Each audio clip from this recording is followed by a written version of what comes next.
Good evening, everyone. Welcome to the channel. The candidate that just keeps on winning and winning and winning. No, I'm not talking about Kremlin Bernie or Joe Biden. I'm talking about Donald Trump. Two more court victories for him.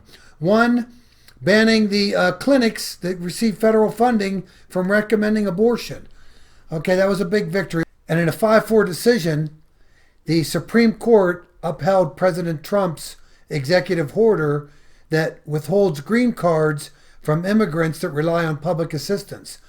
Justice Sonia Sotomayor was teary-eyed and bashed the Supreme Court for being too lenient on the Trump administration. They're not supposed to be political at all. She needs to shut her big yapper, stop giving editorial comment. Our country is very friendly toward immigrants. Switzerland allows no immigrants. You can visit, but you can't stay. You can marry someone from there and become a citizen. France requires income tests as many other countries do. Our country allows many people to come in. Okay, and in the meantime, we got on CNN last night. What a really sad interview with Kremlin Bernie. And if you look deep into it, you see he's a very troubled man. He started tearing up. He doesn't want to talk about his private life. What presidential candidate doesn't want to talk about their private life? He's still stuck at age 14 when he couldn't get that pony for Christmas. You can see it all over him.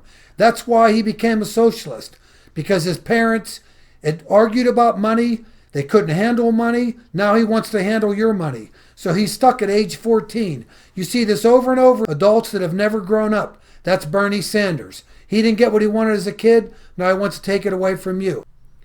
He was also lamenting the fact that 50% of Americans live paycheck to paycheck. First of all, how did you really determine that, Bernie? What statistical measure did you use? You know what they got under their mattress? You know what everybody's got buried out in the hole in the ground? But you're still not going to fix it, Bernie. You can give free tuition, free health care, free everything. People are still going to go out and buy washers and dryers, four-wheelers, houses, bicycles, mixed drinks. They're going to go out for dinner. You cannot control it. And you know that. You can't control it. It's called freedom. What you're proposing is socialism, where you want to control what everybody spends, what everybody does. It's not going to work. Another thing he said is 500,000 people go to sleep out in the street every night. You've been a senator for how many years? You've been a mayor. What have you done about it? You're not going to do anything about it as president. In most cases, that's a personal choice. In California, they aren't building enough housing. That's a major problem. There simply is not enough housing out there. You're not going to fix it. You make unrealistic promises. Free health care. Bernie, have you ever heard of the Emergency Medical Treatment and Labor Act of 1986 signed by President Reagan, a Republican? You probably have, or maybe you haven't. Because in that act states clearly that you cannot be refused emergency medical treatment in the United States of America.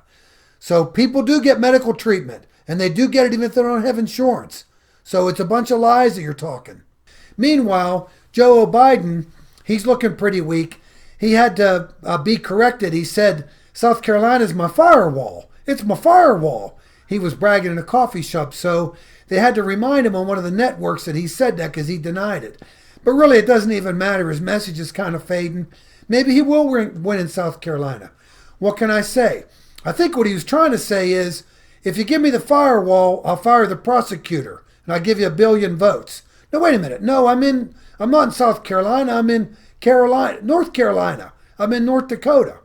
Fire the prosecutor. My son didn't do anything wrong. It's a proven fact. Why doesn't he still have the job then, Joe? How come you have to keep apologizing? That's a shame. The whole impeachment thing gave you a shot, but it actually ruined you because the American people got to see what a crook you are, okay, and getting your whole family rich as you're a politician, just getting all the goodies, selling out your country. Well, South Carolina, it looks like it's neck and neck between Kremlin Bernie and Joe Biden, and some of the also-rans. They could rise up a little bit. A lot of these states on Super Tuesday, one thing I noticed, there's a lot of undecided, anywhere from 8 to 12, 13% in some states. Everybody's crowning Kremlin Bernie the winner. I get it. He's got the momentum, but he's still got less than 50% in Nevada, and that's not going to cut it If you get less than 50%, you're not a first ballot winner. So hold your horses, everyone. In most of the states on Super Tuesday, Bernie's pretty competitive. He's winning a lot of them, but 25, 26%. Kindergarten Klobuchar's winning Minnesota. Pocahontas Warren, she's pretty competitive in Massachusetts. Other guys are rising up a little bit. Bloomberg's got a couple states. Joe Biden down south in a few of them. So don't count these folks out. I think a lot of the political pundits are just lazy. They want to put their pen and pencil away and go on vacation. So you don't have it yet, Bernie. You don't have it yet. And I'll tell you what, one thing I noticed big time watching that interview with Andy Cooper last night, Bernie never smiles. He's ragtag, bawling around, so sad, so mean, so depraved. Everything's horrible. He just cuts the country down. He doesn't motivate anyone. All he wants to do is everybody walking around in gray suits. Communism. Also mentioned about using the military. And it was very interesting. If you listen to his answer, he said, we'll use the military if we are threatened or our allies are threatened. Many, many times our allies and we have been threatened. Death to Israel.